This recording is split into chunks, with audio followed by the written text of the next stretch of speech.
my gosh, hi! Okay, I have not done a YouTube video in so long. I just do, at this point, like my podcast videos. But I am in the middle of nowhere, Pennsylvania, like literally the middle of nowhere. So I figured what better time to do a YouTube video than when I have all day in a hotel room by myself and I have my camera with me. So that is what we're gonna do today. I am going to be doing a Q&A. Are we surprised? No. I'm gonna be doing a Q&A, answering your questions from Instagram. So yeah, I hope this is interesting. I don't really know, I'm kind of out of breath. Not sure why. We're in Pennsylvania because Charlie's in a wedding here. I'm actually not shooting, which is fun. So I'm attending a wedding tomorrow, but today they're doing like all sorts of rehearsal, dinner things, and they're just, you know, the boys are hanging out. So I'm just in a hotel room by myself. So I walked to a crepe shop for like 30 minutes and then I felt weird and I came back here. So let's do a Q&A and questions from Instagram that I'm just going to go through, and we're just gonna pick and choose the best ones, the ones that I want to answer. Okay, first question. My thoughts on college for photo versus learning yourself and starting your own business. So I learned photography through doing it myself. I didn't go to college for photography. I went to college for business marketing, business administration, and digital marketing. I don't even know what my degree is. Yes, so business administration, digital marketing. I personally think that learning photography hands-on is the best way to do it. There are some things like classes and some things you can do to like kickstart your learning. So do I wish I would have known how to edit sooner? Yes. Do I wish I would have spent more time learning about my camera and like manual exposure? Yes. But I learned a lot of that through like 6 months of just doing photography. So personally, my personal opinion, I think if you want to get into photography, get a camera, go start shooting, and if you're on the degree path or like you're in school, my best advice would be to get some sort of business degree, because business is what you need to learn. Because you can be a great photographer, but if your business side of it sucks because you don't know how to do the business side of it, then that's hard. So I think a business degree is the best thing you can do, and then learn photography through experience. That's a great question. Next question. What to do when people don't text you back anymore about telling them your prices? So basically, what do you do if you get ghosted? First piece of advice, don't take it seriously. If someone's ghosting you, it's not like, don't take it seriously, don't take it to heart. There's always a reason for someone to ghost you. Whether it's your prices or they just feel drawn to another photographer more, don't take it personally. There's a reason they ghosted you, but it's probably not because they thought, oh, they're a loser, I don't want to work with them. That's probably not why they're ghosting you. They're ghosting you because they feel connected to someone else and someone else's work or someone else's brand, and that's why they are choosing to go with someone else. Also, prices can be a reason why someone can ghost you. Maybe they just feel like your prices are out of reach for them. So there's a few things you can do to prevent ghosting. The first is to very clearly communicate your prices on your website. If you feel like you're getting ghosted a lot because people are like, oh, you're too expensive, that's probably a communication thing at some point on your website. So make sure your website very clearly communicates what you charge, and just make sure your email that you're sending, like your initial response to people who reach out, make sure it's really engaging and leaves them with action things to do at the end of the email. There's nothing worse than like reaching out to a photographer, being like, hey, I'm interested in your work, them taking 2 weeks to get back to you, and the email's short and they just send over a pricing guide. That in no way is making me want to respond to you at all. Some of the things that would make me want to respond is getting sent a proposal right away, which sounds kind of crazy, but literally sending a contract and an invoice right off the bat, like based off of what they say they're interested in. That would be something that would make me want to respond. Just a really fun, exciting email that matches your client's energy. That's also something that would make me want to respond. So kind of think outside the box as far as like responding to emails go, and think about, okay, am I doing something in this email, or is something happening in the process where someone feels like they need to ghost me because something wasn't clearly communicated or whatever. Ooh, this next question hits me in the heart in a good way. Why mirrorless? So mirrorless. Why mirrorless? That's a great question. I like mirrorless for multiple reasons. The main thing for me is eye tracking and focus. I'm actually filming this video on a mirrorless camera, and it is tracking my eye perfectly. Is it not? Yes, it is, because I can see it on the screen. Eye tracking is a huge thing that you can't get on a DSLR camera.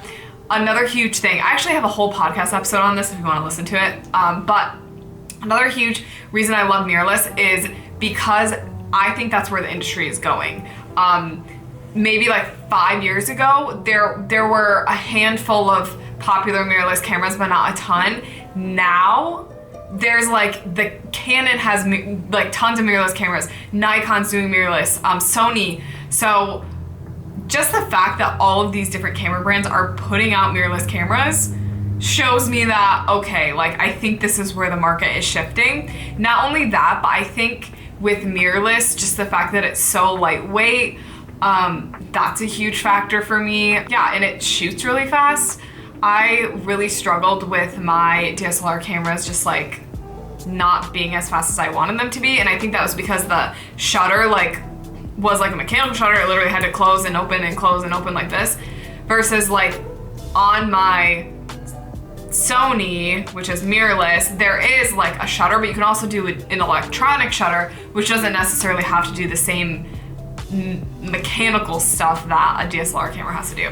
So all that to say, that's why I love mirrorless. The biggest thing is eye tracking, because of the fact that I do so many weddings, and a lot of the times with weddings, there are moments where literally something happens right before my eyes, and I literally just have to pick up my camera and capture it. And you know, I have a lot of like walking subjects and moving subjects, and that's tricky when you have a camera where you have to like trust that and hope that autofocus hits it, but I know my mirrorless camera is gonna hit focus. So that's why I love mirrorless. Thank you so much for asking that question. What settings do I do when shooting sparklers? Great question. This does vary situation to situation and person to person. So keep that in mind. This is not a perfect solution for every single person, but I am gonna tell you like what are my settings. So the first thing that you wanna think about is the fact that it's extreme low light. Not only is it extreme low light, but your subjects are moving, okay? So those are two issues we have. How can we solve those two issues?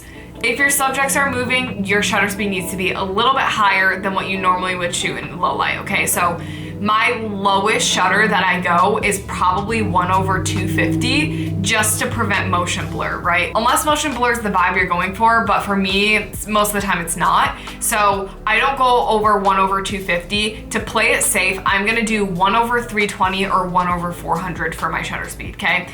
As a result of my shutter needing to be a little bit higher than I normally would do in low light, my aperture has to be at its absolute lowest to let in the most light. So 1.4, right? That's usually what my aperture is at. Aperture 1.4, shutter 1/320 or 1/400. Then my ISO is usually around somewhere in the thousands.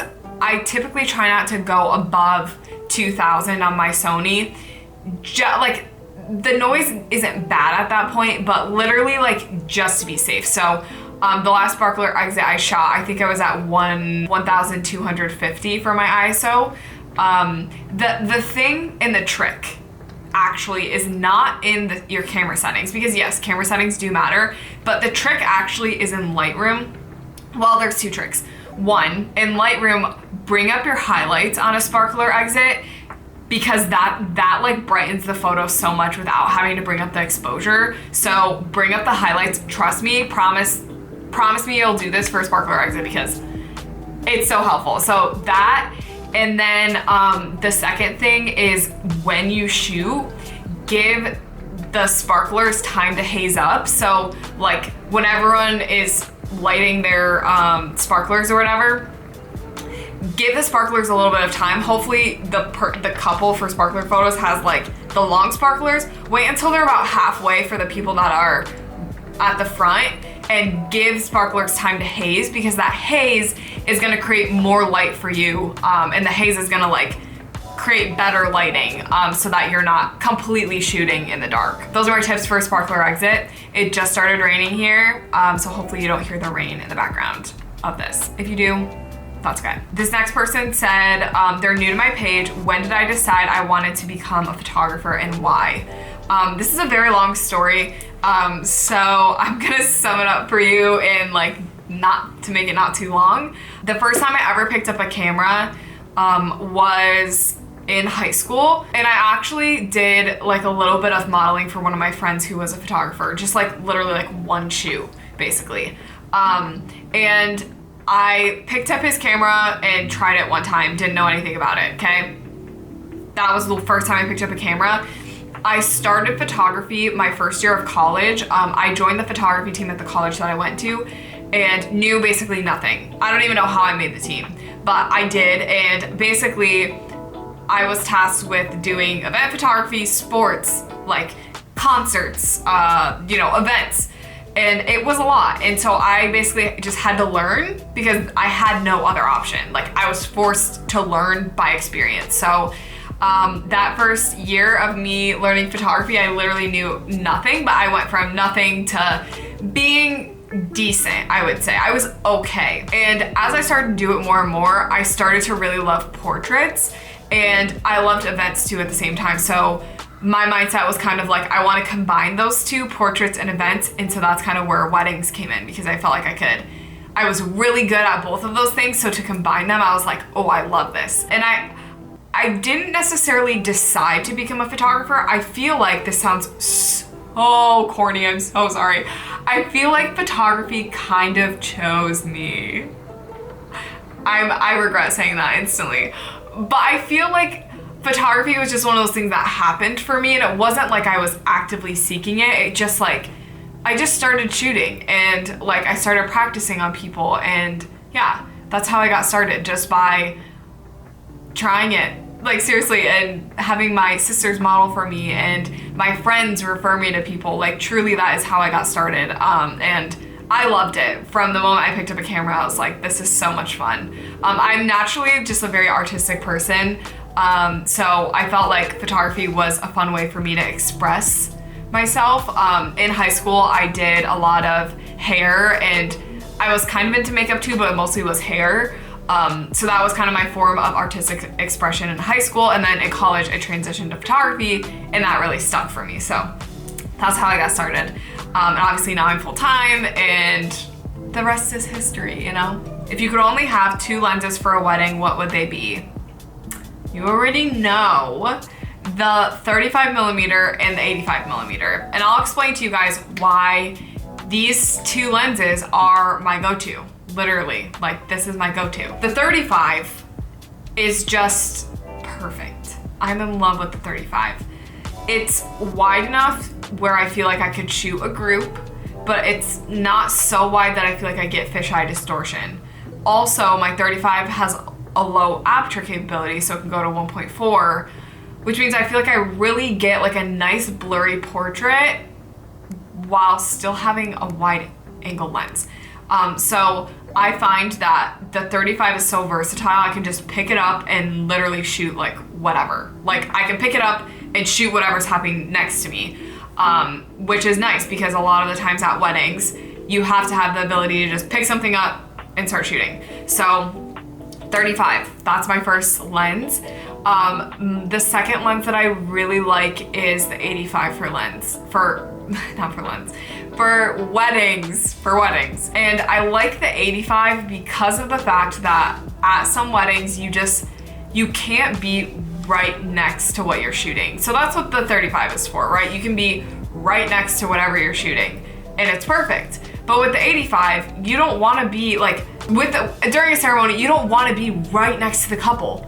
Like, you don't want to have your camera right in front of the rings while they're putting the rings on each other's fingers. No one's gonna be able to see that. Like, literally, the guests aren't gonna be able to see what the heck is happening. So that's why I like the 85, because I can stand a little bit further back, but still get the detail that I want. So that's a big thing with weddings. Being able to have something that gets you closer, but also having something that's versatile. I shoot almost an entire wedding day in a 35 and an 85. Recently, I've been starting to like using my 50mm more. So I've been using that every once in a while, but I'm really starting to like it, especially for like reception shots. I really like the 50 for a reception for some reason. So yeah, those are my two lenses. How did you first get into liking boba? I've never been asked this before. I don't even remember the first time I had boba. How did I get into first liking boba? I remember trying boba one time and hating it. I absolutely hated it. Oh, okay, I remember. Me and my friend Ashley, she worked with me at the college that we went to. We would drive to Albany and we would sell our clothes at Plato's, and afterwards we would get boba. And the first time, and that was the first time I really ever tried it, the first time we got it, we just got like the normal tapioca boba. Our stomachs hurt so bad from the tapioca. And I think it was just like a bad batch or something, because since then I've literally never had like boba has never messed me up, like my stomach. But I remember being like, this is the worst thing I've ever had. Like, it makes me feel horrible. And then we were like, you know what? We're gonna try it again. So we went, sold our clothes at Plato's, went and got boba. And then it was like, okay, this is good. And I got taro for the first time that time.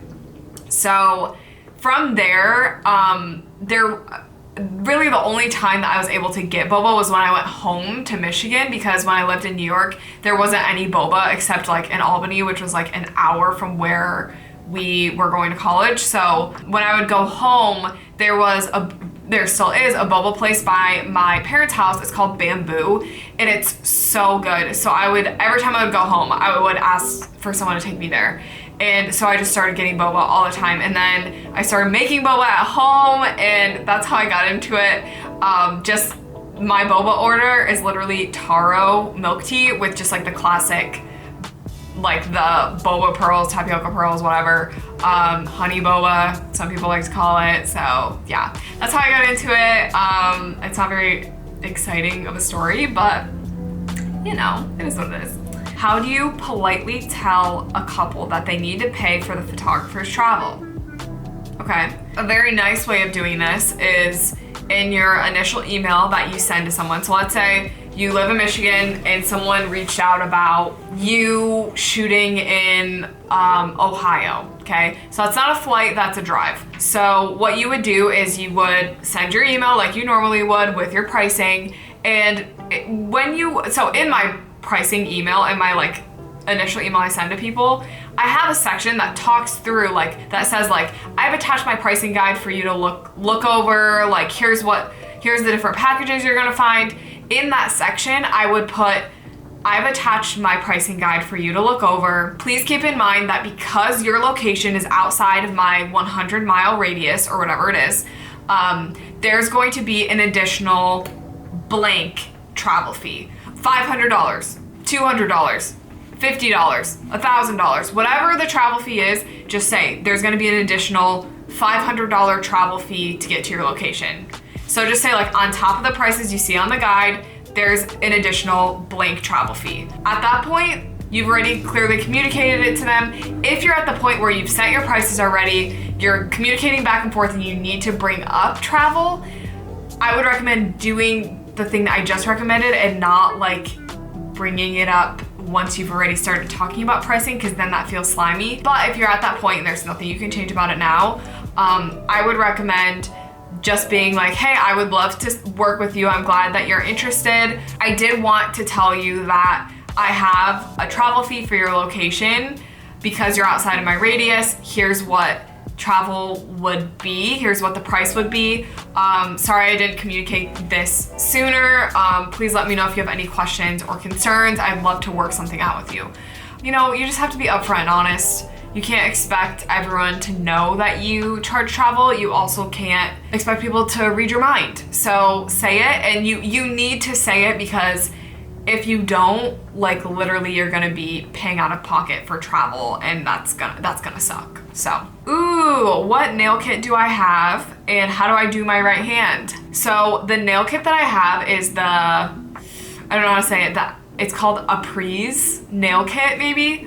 I think it's just a Prise. And I got like the kit. So it comes with 1 box of Gel X nails, and then it comes with like primer things, and then like the primer polish, and then it comes with the extension gel that you will put under the light, and it comes with a light. How do you do your right hand? Years of practice. Honestly, I would always paint my nails as a kid, and I just learned how to paint my right hand. I also low-key kind of think that like maybe my left-handed is kind of gifted, even though I'm right-handed. I feel like I use my left hand sometimes. So that might also be a thing that contributes to it. But yeah, you just have to learn how to do it yourself. That's the best advice I can give. What's your setup for self-portraits? I'm so glad you asked. I don't do self-portraits all that often, but when I do, I just have a tripod, right? Any old tripod, whatever you can get. If you can't get a tripod, set up a box and put your camera on a box. I also have done that. My Sony, you just use the imaging, what is it called? Imaging Edge is the app for Sony. And basically you can connect it to your Sony camera, depending on the camera you have, but if it has Wi-Fi capabilities, you can connect the app to your Sony, and then you can see what your camera's seeing on your phone, and so you can hit like the 3-second timer on your camera, and then I just hit capture on my phone, put my phone behind me, and then pose, and then it takes the picture. It's really that simple. You just need tripod, the camera, and then the app. What film camera do I have? I have the Nikon, FM2 film camera, and then I just use a 50mm lens. So, okay, I'm just gonna answer one more question, and then my camera's gonna die. What is a good versatile lens? The 35 or the 24-70, that's a really nice versatile lens. For portraits, you definitely want something with lower f-stop capabilities, so. Yeah. All right, guys, thank you so much for watching today's YouTube video. This was random, spontaneous, but I'm so glad that you watched, and I hope everyone has a great rest of their day.